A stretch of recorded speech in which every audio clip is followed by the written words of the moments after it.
Welcome to the Marketing for the Culture podcast, powered by the African American Marketing Association. Each week, we'll bring you an insightful conversation from some of the best experts in our industry on how to advance our career. Join the collective of Black marketers across the world, advancing their brand as we work towards creating a collaborative community.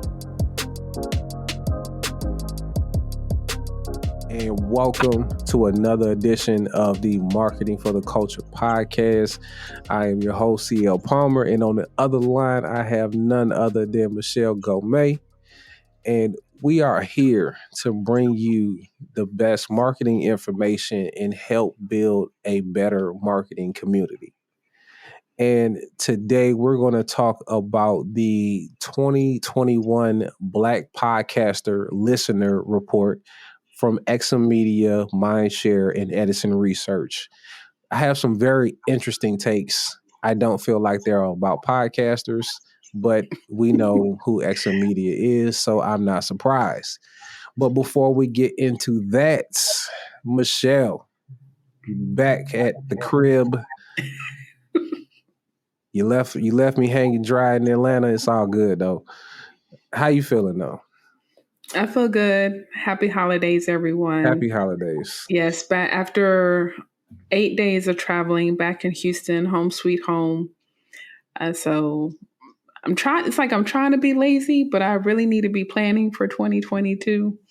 So my body's in an interesting space right now, but blessed nonetheless. It's been a great year. It's been a great month, and I'm very excited what the future holds. Not only for myself, but especially with the organization.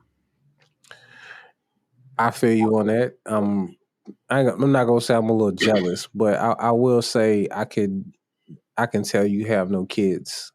You know, when you say I've been traveling for 8 days, like 8 days, get out of here. I could never travel for 8 straight days and just not be at the crib. Like I would get crucified. Like something is wrong.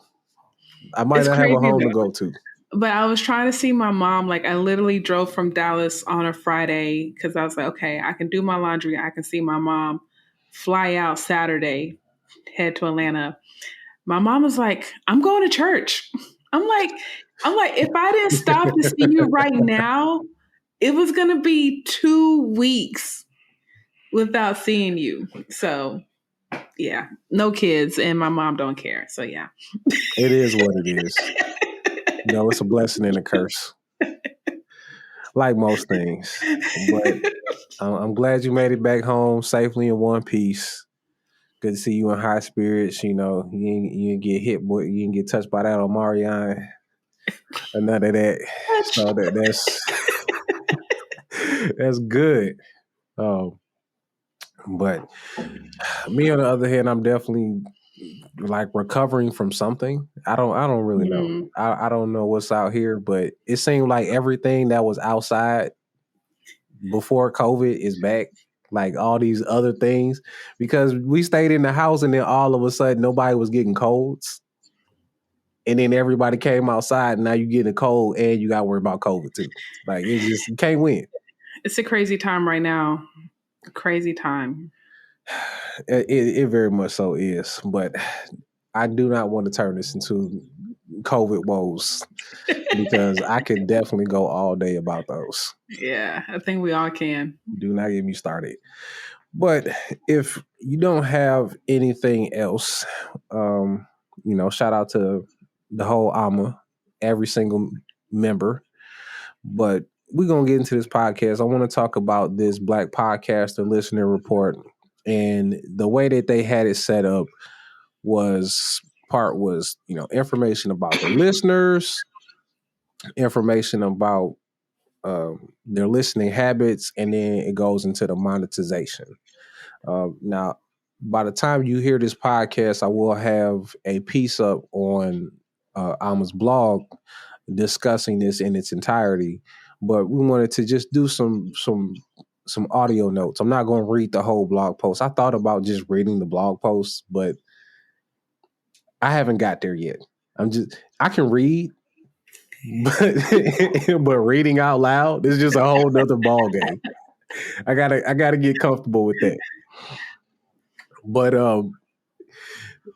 yeah, in the piece, I basically go over a lot of the statistics that show that pretty much their motive for this study was to encourage people to advertise with Black podcasts.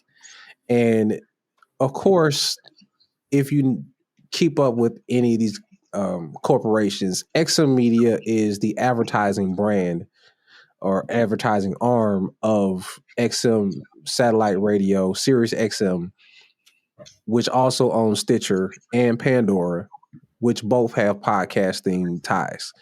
Pandora, that's a music, but now they have podcasts just as well.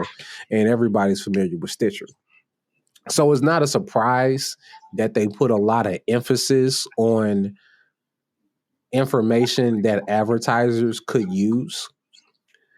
But as somebody who has a vested interest in the actual podcast, because I went on their website and they're working with a lot of big podcasts, like one of my old favorites, The Read. And I'm sure that Crystal and Kid Fury would love it if you ask the listeners some questions that would be relevant to them. Mm. It seems to be an obvious thing to say out loud, but you often see it when it comes to data and podcasters. We don't really get what we want or need for that matter. And so this is just another whole, I guess you could say a whole nother notch in that story, a whole nother chapter.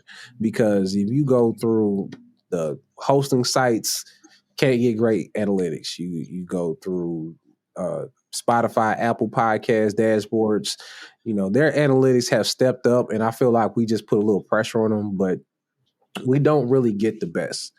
So before I really start diving deep into my takes, did you have any takeaways from the study? I know we haven't really talked about it too much, Michelle, but I am curious to see what you thought of as well. God, there's so many directions we can go in. I think part of the problem is, once again, I don't know this for sure, but I have a feeling that it's white leadership controlling the data, highlighting Black podcasters and listeners, right? So yes, we need this information, but once again, who's behind the scenes, right? Who's strategizing and contributing to this information? Because if we were there, if people of color are there, I think it could go just a little bit deeper. At the same time, I am happy with the progress because in 2014, I stumbled across podcasting. I started mine and it was the Wild Wild West. I learned a lot from listening to white podcasters, as well as being in communities, podcast communities that were predominantly white. And I remember at the time, there was Jay, Black Entrepreneur Blueprint. Yeah. Right. So I say that to say, I do like how we've evolved as hosts and listeners. So the data is important, but I do feel like there's still so much more that can be uncovered for the host, the listener, and the advertiser. And I'll definitely agree with that because I'm looking at the parties involved. Of course, XM Media, but Mindshare, which is a multinational marketing conglomerate. One of these super huge marketing agencies that work with all of your favorite big brands. And I wanted to say that, even though I haven't ever heard of them, I've probably seen their work, but of course their business is not being found. Right. it doesn't really give me a lot of confidence that just because they're multinational that this is something that they should be helping head up. Like it may be something because they're working with a lot of black podcasters. They might have a mutual interest, but I would have loved to seen a black marketing agency be part of the process. I feel like that would make more sense. Like somebody that identifies themselves as black. You know, Yeah. but that probably would make too much sense. You know. I mean, of course. And once again, who's in the room? There's another group called Insights in Color. That marketing group focuses on data, right? So once again, tapping into, if not individuals, Black communities, Black resources to get that information or to share in the work, really, to share in the work. Right. Yeah, and it's just like what you were talking about on the last show. It's like it's about equity. You know, they have a little bit more stake in the game because they're going to ask the questions, and they're going to ask the questions in a way that Black people are going to respond correctly. And I felt like some of these questions may not have been asked properly because I know how we talk. You know, you put Elmo a Cookie Monster up. If Elmo holding a cookie, you ask who is eating cookies to a kid, and you ask who be eating cookies. You're gonna get two different answers. Yeah. That's good. So that was one of the things that I kind of picked up on too. Was like, yeah, somebody didn't double check all of this to make sure it was right. But here's to say they did provide a few confirmations about things that I think about Black people when it comes to podcasting and how we consume content, especially video. So I guess I'll start by saying that the survey was done with let's say around 2,500 people, which is usually a good barometer of a sample size for the rest of America. But I did have a lot of questions early on about the who as far as what they do for a living, because I think it said that only like 20% were entrepreneurs, and then it said, let me see, I'm gonna actually go to it. I'm gonna be a bad podcast host and be unprepared. But when I looked at it and I saw that 53% of the listeners were employed full time, one of the things I really wanted to know was how many of those full and part-time employees worked at home. Because especially now, yeah. Right now, because later on in the study, it shows that people do a lot of watching podcasts at home. Yes. Not just listening, but watching. And so that was one of the things that early on I was like, I think they missed an opportunity to grab a couple of data points to That's see good. where people are working, because working and podcasting kind of go hand in hand. You can listen and tend to your work, get you a laugh, or pick up on some information. But it's a little different when you're doing it at home versus when you're in the office. Or driving. Because now people are not commuting. Right. So, and I know that's one of my problems. Like, I'm backed up because I don't commute on a daily basis. And because I'm not going to an office, the little driving I do, it's not, I probably drive with 10, 15 minutes, if that. I don't have a 30, 45-minute commute to an office anymore.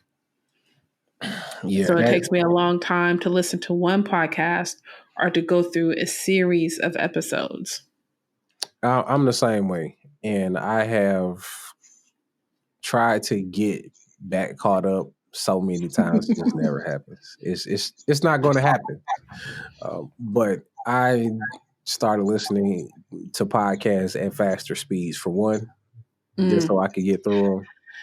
You know, that the 2.0 speed, I'm not gonna lie, it's a little different. You know, 1.7, 1.5 is probably my limit. I do that for audiobooks, but not podcast. Really?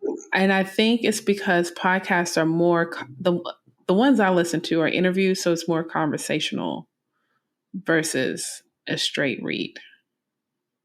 That's interesting because I'm a like 1.5 across the board. There are some podcasts where they might have like a skit or they do like some musical numbers, and I'll slow it down when they get to some of that stuff. But for the most part, like I'm used to people talking at 1.5 speed in a conversation. When I put it on one, it's like, why are they talking so slow? Like, what is wrong with you? It's like, That's oh, a good point.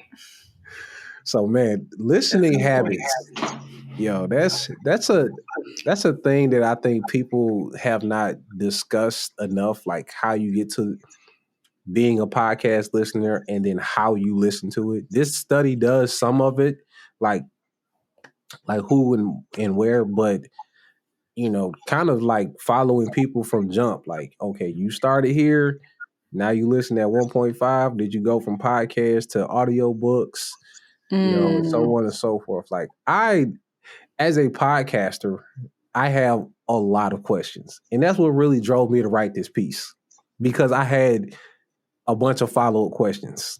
Like I would have been raising my hand the whole class if this if this would have been a presentation. And you do have good questions because I know for me, I'm one of those people that I'm set in my ways. So if I'm in the car, it's definitely audio, podcast, music. If I'm at home, if I'm sitting in front of my desktop, I probably have my iPad open and I'm watching a podcast on YouTube, right? And then if I go to the couch, depending on the time of day, I'm still watching the podcast on YouTube, but now I have it on Chromecast. So it's on my TV, right? And I make sure I listen to podcasts when I'm focused because I don't want to miss anything. Right. But if I'm cleaning, I'm listening to music. If I'm on the treadmill, I'll listen to an audio podcast. But sometimes if I'm lifting weights, I may switch to music. Right. So I see what you're saying because yes, the listener habits is very important. And then how long do you drive or how long is your commute, your daily commute, Right. which is another factor. Yeah. I could see in the near future somebody doing a research study strictly on how you got into podcasting and figuring out what people say. That's all you. Look, if Alma is gonna help fund this research, then we definitely gonna get it going. I'm with it. Don't tell me. I will run with it. But you're actually bringing up a point that I'm trying to figure out if I want to go into it now. But your relationship with podcasting reflects the majority of how Black people listen to podcasts. And my assumption, based on after like being out in the world and just meeting new Black people, um, I discovered that the default thing to go watch TV on was YouTube. Mm-hmm. And I didn't know that. Like it was a total shock. It's like, oh, you start with YouTube, and then when you feel like going to Netflix or something else, you go to that. But everything you do starts on YouTube.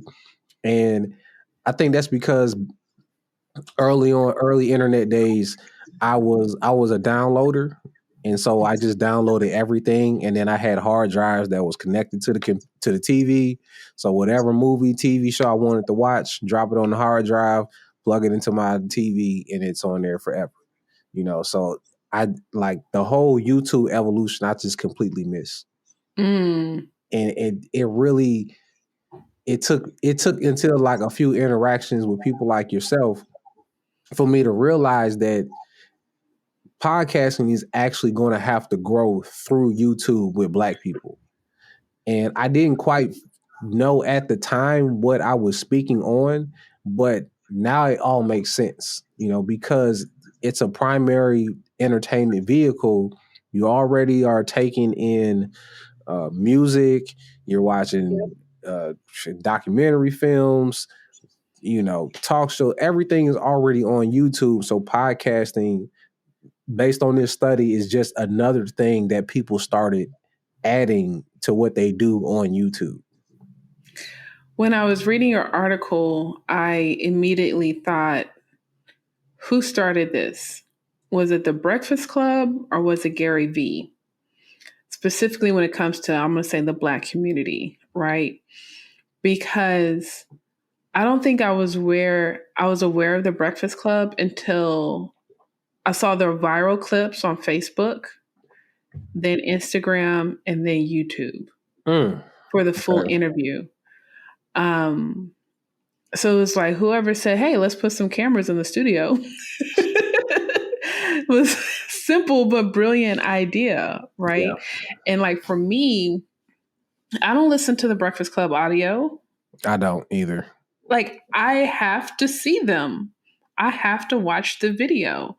And I'm one of those people, like however I initial consume you, I'm going to stick to that. Yeah. Right. And there's audio podcasts that I love that they're trying to grow a YouTube following. And I'm like, it just doesn't. And I think that kind of speaks to the entertainment value, right? How does your personality translate? The Breakfast Club, you got 3 vibrant personalities, right? Plus their guests. So I'm like, yeah, I know I'm going to have some kind of entertainment to watch. Whereas, Jordan Harbinger, great host, great podcaster.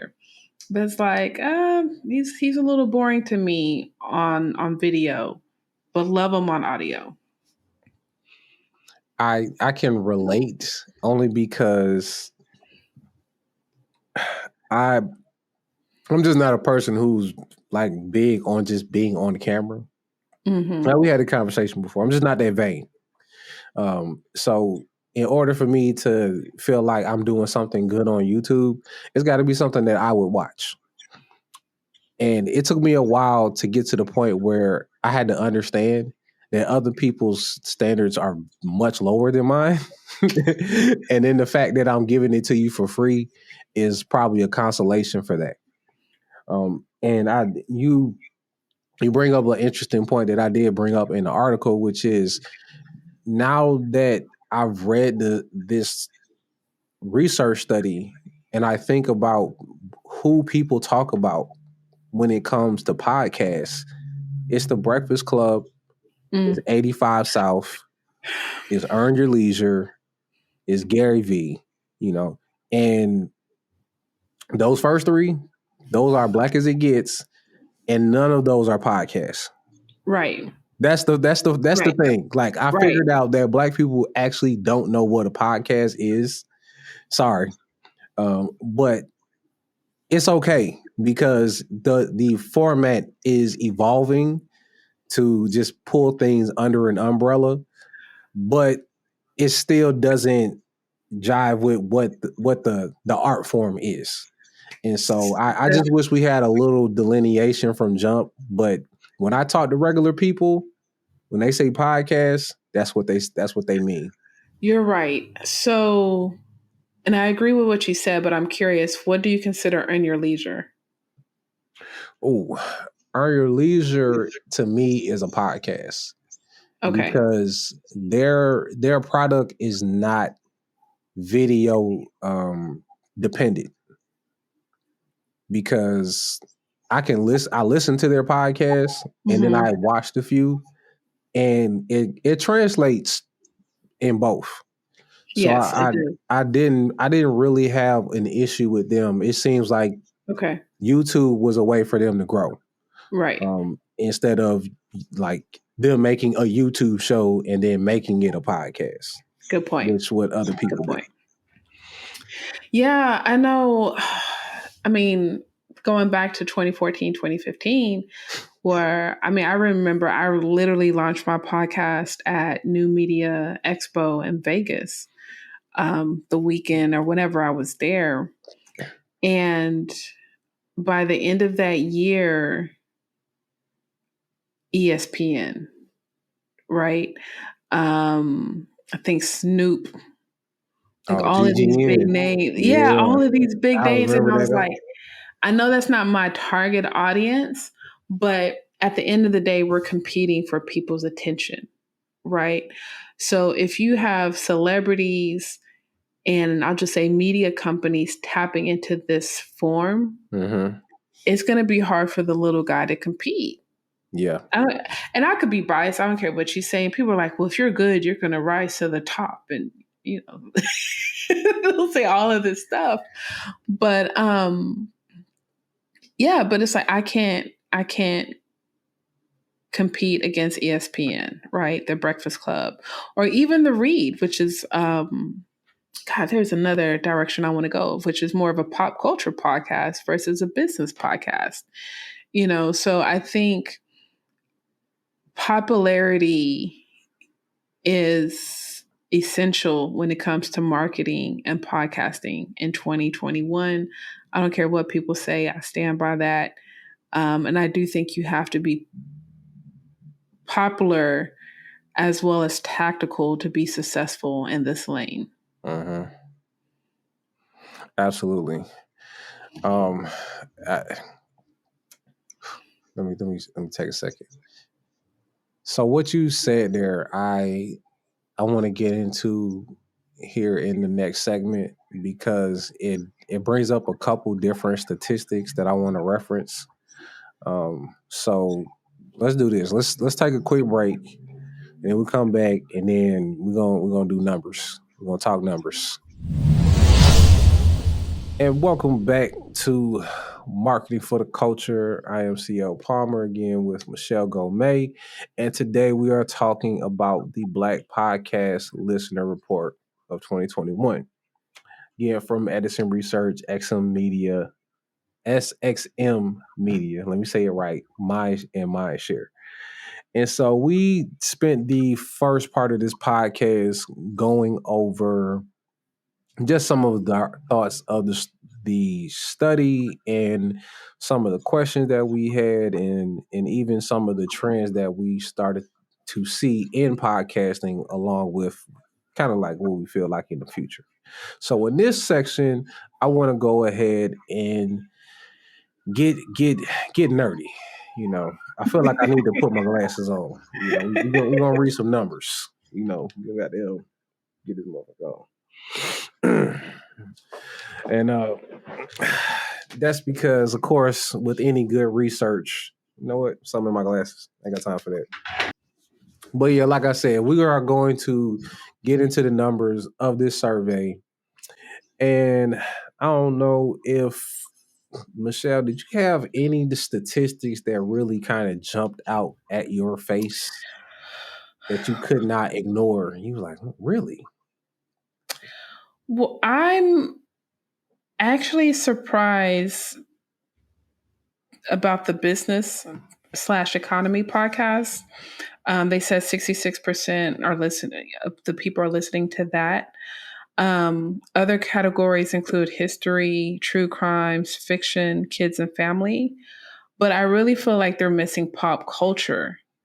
I think if pop culture/entertainment, whatever was on there, I think the business number might be smaller. You think so? And also if they added sports. Mm-hmm. Yeah, that was noticeable of a admission. Yeah, these categories are short-sighted because a lot of the Black, I'm not going to say I watch or listen to all of them. I may have caught one episode. I've definitely seen them in my YouTube feed, IG feed, or something. but there's a lot of Black people that have relationship podcasts, mental health, wellness podcast. Once again, entertainment, pop culture / gossip podcast. And I see a lot of guys that have sports podcast. So, and those categories are not on this actual data. They are on there. They're Oh, just they are? they didn't use all the categories for that particular slide. I know which one you're talking about. Okay. Because and just to get everything straight. So the part of the study that Michelle is referring to is when they asked Black podcast listeners, and I'm not sure why they made the delineation between weekly and monthly podcasts. I thought that was a little strange, but I guess there might be some that drop once a month. But I mean, for the most part, when we talk about a podcast, it's something that's dropping weekly.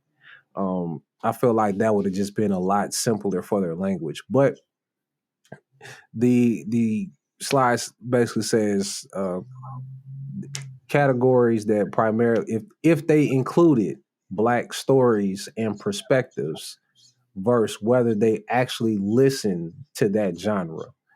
And so they took all the genres, and business seemed to have the biggest discrepancy of who's listened to a business podcast and who would listen to a business podcast if it had a Black host with a Black perspective and sharing Black stories.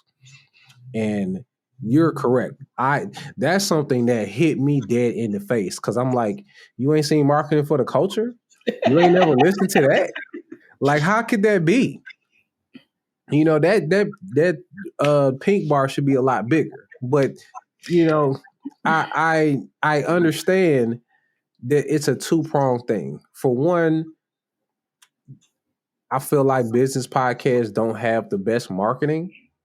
And that's a whole thing in itself. But I feel like there's not an emphasis from the people who are holding up the infrastructure of like major podcasting. They're really just coming around to the fact that I was like, oh, we could do a business podcast and put Black people on them, and it'll probably go. Like it's like a brand new discovery. Like I was By the like, me way. and you've been trying to do this since 2013, 2014. And now they're just like, oh, we probably should do more with Black people. And so, you know, like the Black Effect, they actually have two business podcasts. They have a business and tech, and then Earn Your Leisure. But I don't feel like it has ever been a priority because the priority from these big companies like iHeart is they're into music. They own radio stations, so the podcasts that they push, their music, pop culture stuff. So it's easier to do. You know, starting to say, well, we're gonna do a whole business arm. It's like, hold on. We don't even sell ads for business anything. Yeah. Like your whole advertising department is gonna go say full stop. And I think that's part of it. But I definitely see that discrepancy should be a lot smaller. I think another problem, I realized this and I struggled with this in 2014 through 2016, I believe, where how do I define myself as a Black podcaster, right?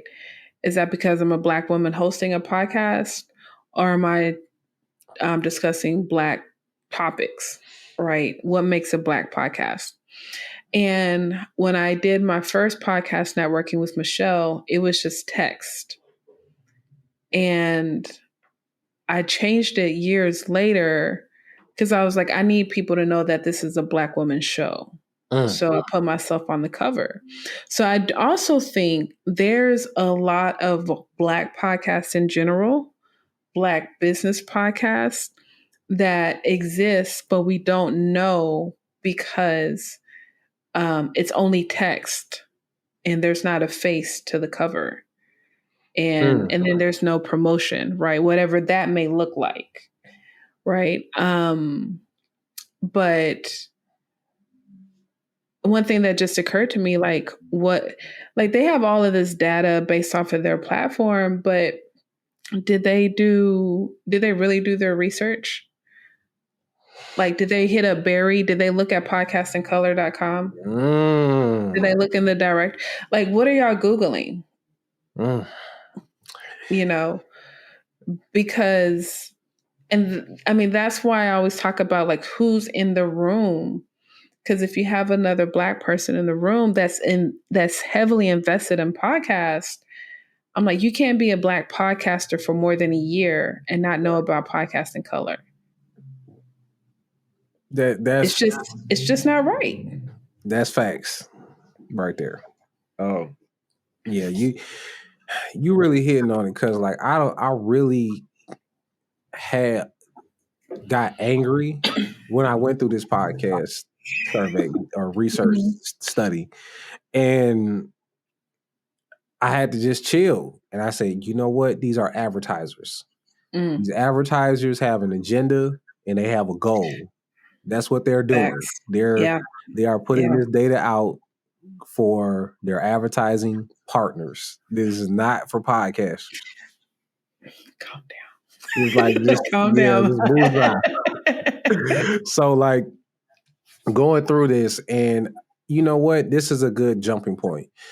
The thing that Black business podcasts are going to have to do is just come to YouTube. Like right now, I can go on my podcast app and look up Black entrepreneur, Black podcast, or not Black, but Black business, and it's going to come up. Hundreds of shows are going to come up. But I can't watch any of those on YouTube. And we discussed that Black people find podcasts on YouTube. That's what they identify as a podcast, something that they watch on YouTube.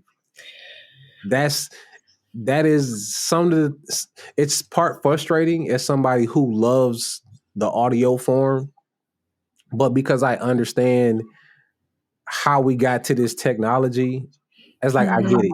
I can't fault you for learning technology the way you did. Like who am I to talk you down? But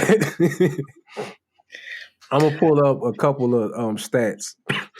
And while you do that, I mean, you have a good point, because I think what happens is someone comes across one podcast on YouTube, and then they feel like all the other podcasts should be on YouTube, right? You know, and then don't get me started on these iPhone users. But I remember once again going back. It's like, you have a podcast, you have a what? Like I had to define what a podcast is before I can even tell them about my show and, you know, how it operates and all that kind of stuff. And I'm like, you have an iPhone? All right, take out your phone. You see that purple mic? Like they put the freaking app on the phone natively. Right. You open the phone up, podcast, wow, and nobody was opening it. And no one knew what it was. It might as well be stocks. Right. And then, of course, there's Android, and Google's made some changes over the years, but which was a little bit harder compared to an iPhone user. God, but the journey. And I got to say this because I need people to know we are OGs in this game, right? So we might not be, you know, earn your leisure numbers, but we are OGs in this game. Watch them put it together. Watch them take it apart. Mm-hmm. Yeah. So what numbers you got for us? All right. So when I looked at everything that revolved around how people were consuming it and where, I picked up on a trend. And so, matter of fact, let me just spit the numbers first, and then I'll tell you what I think. I'm going to do that. So 46% of people found podcasts by topic. 75% of people listen to podcasts with a video while they're actively watching it. And 71% of Black podcast listeners listen at home. So that means 75% are watching with a video component, and 71% of the time it's at home. That doesn't sound like a coincidence. It sounds like we're watching podcasts on TV. Yeah. Now, 47% of that 71 said they listen to them with their friends and family.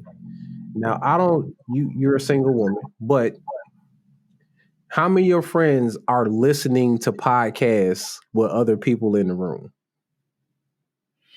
It's not happening. That's not a thing. Like, No, the only time I've done that is when my friend and I are taking a road trip to Dallas. right, you in the car. That's a whole different thing. So nobody's at home firing up the sound bar and be like, "Yo, we about to listen to this new podcast. I'm about to turn on Charlemagne. I need to hear him." That's not happening. Black people, when they say they're listening to podcasts or watching it, they're watching it on TV with friends and family on YouTube. And that's basically what this set of numbers says. And I would love if they would have come out and said something a little bit more forward about it, but then that would almost be like telling YouTube you're winning. And I don't think that they would want to do that as somebody who's competing for those ad dollars. But I saw that they were dancing around that on a couple slides. Matter of fact, let me go. You have something to add to that? Well, I think this actually helps YouTube's case because YouTube is going to launch a podcasting platform. I don't know how they're going to do it. I just learned about it last week. But they're going to do YouTube podcast, right? I don't know how they're going to incorporate that into the platform. I don't know, what's going to make it distinct between, oh, this is a video and this is a YouTube podcast video. But at the same time, it makes sense. YouTube is Google. There's Google Podcasts on Android. 1 and 2 top search engines, very dominant company. So it makes sense because there's just a lot of education on YouTube. Yes, the education and entertainment. So I wonder if this report actually expedited YouTube's launch. I was thinking the same thing of this. Because I'm like, yo, how did y'all drop this announcement? Now, it had to be in the works, of course. Yeah. But it's real curious timing that right after this survey or research comes out that they decide it's like, hey, we open for business. We in the game now. Yeah. We've been working on it, but thanks for the validation. Right. Straight up. So let me say what they actually said, because 42% of all listeners say that they use YouTube for podcasts and other things. So that means YouTube is the starting place for a bunch of activities. And like I said earlier, YouTube is in the fold. Now, another thing is I feel like people always watch things that they agree on. And 2 things Black people can always agree on are music and comedy. Nobody has ever had a problem with laughing except my mother. She cannot stand comedy. I'm like, I don't know what's up with your soul, but I'm not going to question it. But comedy comes in number 1 at 48%. Comedy at number 1 at 48%. I thought that was interesting. And then music at 43%. And then I went to 85 South's page with 1.92 million subscribers. Tells me that all of you out here are watching 85 South. And that's your first introduction to a podcast. And that's how you look at podcasts. I would love somebody to confirm my hypothesis, because I feel like it's undeniable just because I'm already Black. And I just know how we are. And then music, that doesn't surprise me, because I think Breakfast Club and I think Joe Budden. Those are the biggest music platforms on YouTube. And so that tells me that it actually tells me a couple things. I'm gonna get to the little homies later, but I see y'all. But I think go ahead. I'm sorry. Go ahead. No, I was just gonna say, like, man, I really see like where the idea for what to do with a podcast comes from, and how I've seen the repetition of these formats with people who are no near as funny and no near as entertaining as the podcast that we mentioned. But go ahead, Michelle. I guess I'm battling in my mind because I know you mentioned the sample size was 2,500, but then part of me is like, okay, are they just basing this off of the top 10, top 20 podcasts in these categories? Because 85 South, The Breakfast Club, and Joe Budden is going to take such a large portion of the top 10 podcasts presented to these 2,500 people. I love doing surveys. I wish I came across this survey because once again, I think when you have these media companies and these celebrities enter the space, it does skew the numbers for the average or little guy, that's been grinding it for 3, 4, 5 years. And, maybe they're just getting 1,000 to 5,000 listens a month, which is actually really good. That's really good. That is really good as a podcaster. But you won't know that because you got ESPN or you got some celebrity, 85 South, Joe Budden, da da da da. And they're like, and you're like, man, how can I get a Spotify deal? How can I get the Rogan bag? Everybody wants the Rogan bag. And I think, and then these advertisers, they want the Rogan audience, right? They want a Tim Ferriss audience where they're charging 20 to 25,000 shit, maybe 100,000 per episode for an ad. Yo. Yeah, the game gets stupid at the top, man. The money out here is just flying. Real talk. Tim Ferriss has a Google form. It's been a while since I looked at it, but he has a Google form if you go to his website for podcast ads. Yeah, I'm not even gonna touch on 4-hour work week. I'm gonna read that book again though. You know what I'm saying? Then I might hit him up later, but nah, not right now though. Back to this though. We did skip over a couple things, and I wanted to backtrack a little bit because I did notice that even when you were saying that you didn't see the sports, but when I was looking, I saw that the sports was on the upper half of people who actually listen to a podcast. Like, okay, sports is in there, TV, music, like all the main things that I seen. And then the pop culture one, it said 24%. But I was like, but you basically split up pop culture in these other different segments. So like, what do they consider pop culture? Because music, TVs, movies, games, that's pop culture. So I thought that was interesting because you can't really catch a big gauge on like what exactly podcast are you referring to? Like when you say a pop culture podcast, what does that look like? And when you say games and hobby, is that like a gamer podcast, some shit they watch on Twitch, or is it something that's like on a podcast player? Like, look, I'm already getting off on a tangent because the podcaster in me just has 600 million questions about your data that I cannot get answered to. Like, I can literally go all day about the questions that I have about this. That's a good point. I'm not a fan of the read. I have listened to some episodes. I used to be. But I do listen to Kev on the Stage and Angel Here's the Thing podcast. And I consider that a pop culture podcast, right? Because they just talk about weekly trending topics. Right. What's in the news this week? Yeah. Whatever's trending on Twitter, what went viral in the news. That's it. Right.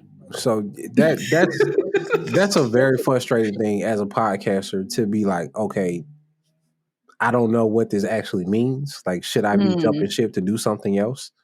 But needless to say, I think from that part of it, it let me know that there's a big opportunity to be a brand name under the business umbrella, because it seems that it hasn't reached them yet. So whoever has, I'm not gonna say the best visuals, but they do a good job with their visuals and then bring it to YouTube, I think they'll have a much better head start than somebody who's got a podcast following and they're like, oh, we're just gonna be on YouTube too. It's not gonna translate the same. And I just thought about what you said. Like, I have a few podcasts that I listen to on audio.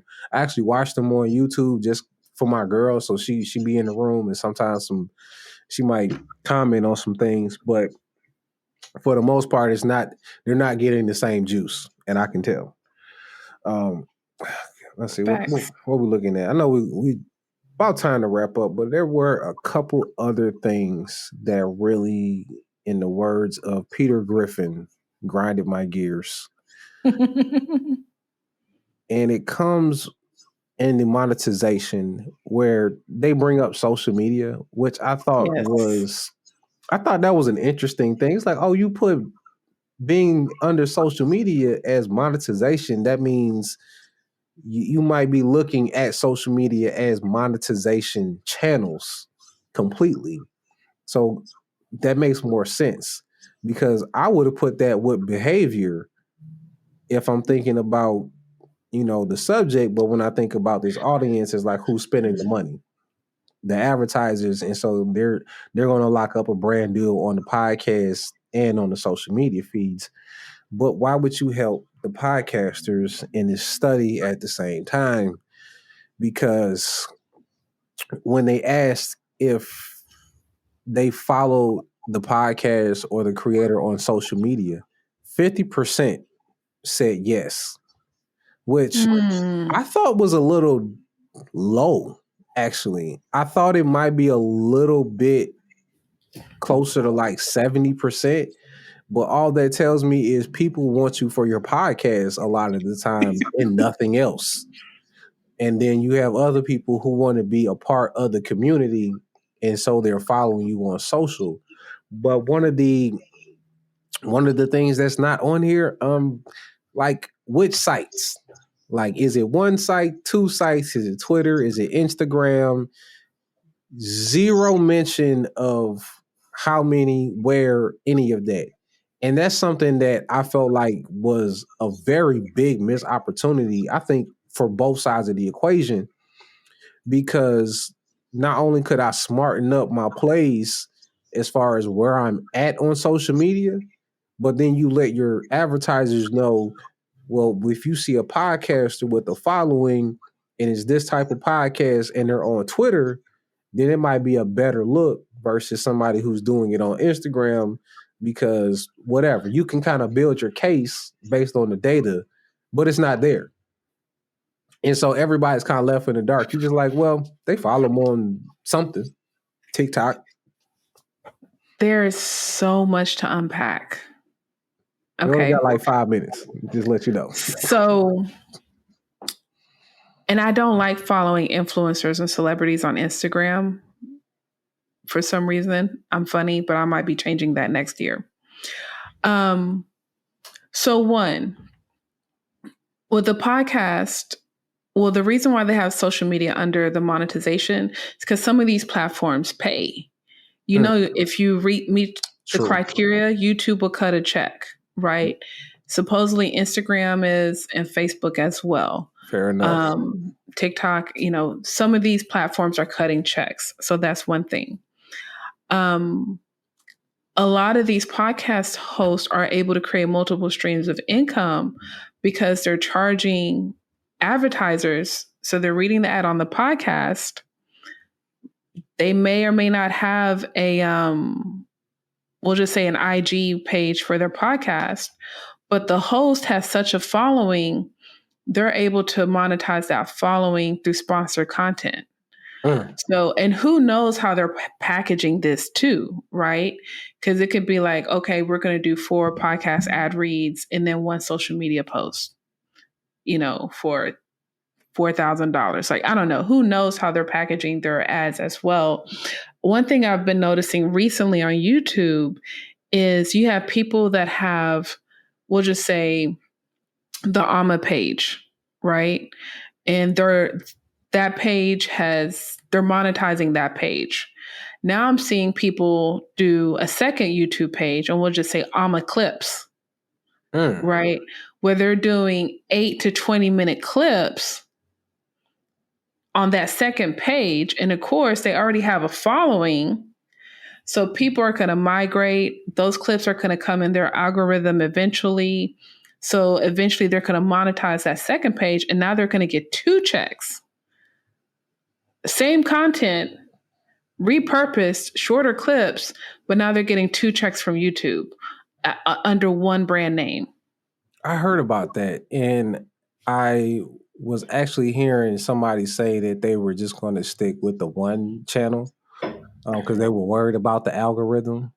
But I really, I don't know. It's like there may be something about YouTube that I don't understand to why it would be more advantageous to have 2 pages instead of, especially with the rollout of things like YouTube Shorts. Like why you wouldn't just want to Right. just grow micro content on your page that's established already. Of course there might be some, like the big boys and their tax implications, they might need to spread them out. You know what I'm saying? I get that. But for everybody else, I don't really see what's the hubbub about that. I don't really see how much that's gonna give you a jump. Somebody's gonna have to break that down. It's something I've just noticed in the past 2 months. And the 2 people that I've noticed is Kev on Stage. And he has a couple of pages. So he has Kev on Stage Studios. And then I'm noticing Here's the Thing clips. And then, so Here's the Thing is an hour podcast. So the clips can be anywhere from 7 to 20 minutes. And then Lewis Howes, I think he just hit 1 million followers not too long ago. I saw a post, and his interviews used to be an hour, and now they're anywhere from 1 to 3 hours. And he's created a second page, I think, called Lewis House Clips, which can be, once again, I will just say 10 to 20-minute clips. That's so interesting. Yeah, so you're in that sweet spot where you can get 1 or 2 ads in there. And it's like you already have 1 million people following you on YouTube. So if you get a 10%, well, 1%, the 1,000 you're able to monetize. But chances are you're going to have anywhere from about 10% to come over, and you're easily going to monetize again. So and that goes back to what you said. Who knows what the tax benefits they're getting on the back end? Yeah, and it's a lot of X factors, variables that probably go into that. But I would love somebody who was really in the woods of YouTube to tell me what's going on with that, because it just seems counterproductive. It's like I'm gonna have a page over here and a page over there, and I'm gonna just trust that everybody I fool with is gonna get both pages, and they're gonna watch the clips over here, they're gonna come back over here, and I'll make an announcement over here, then I'll be like, well, you gotta go here. It's like it just seems like, almost like having a burner, And you have to have a team to do that too, right? It's a So lot. how efficient is your team? But I will say this: I do remember Lewis Howes saying years ago he was going to go all in on podcasting, and then fast forward a couple more years, he's like, I'm going to go all in on YouTube, right? And he still has other streams of income through community building and who knows what else. But it's an interesting time right now. I'm sure we end every podcast with that. Man, it's an interesting time right now.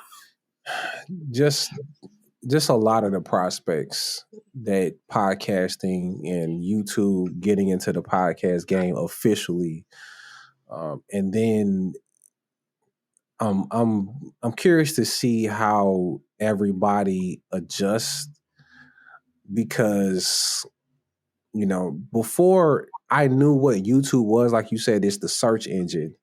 Like, but now it's going to be a place for people to like start their podcast. Like they're going to start a podcast on YouTube, and it's going to be set up just like everywhere else. So like that's a major thing. But I would hope, and just to tie a bow on this because I know you got to go. I would hope that when YouTube decides to get into this game, that they decide to hit up the podcasters and help us get some data that we really would like to know. Of course, you want them to stay on YouTube. You don't want them to go to any other platform. But if we don't know what their habits are when they're leaving, then we don't know how to keep them on.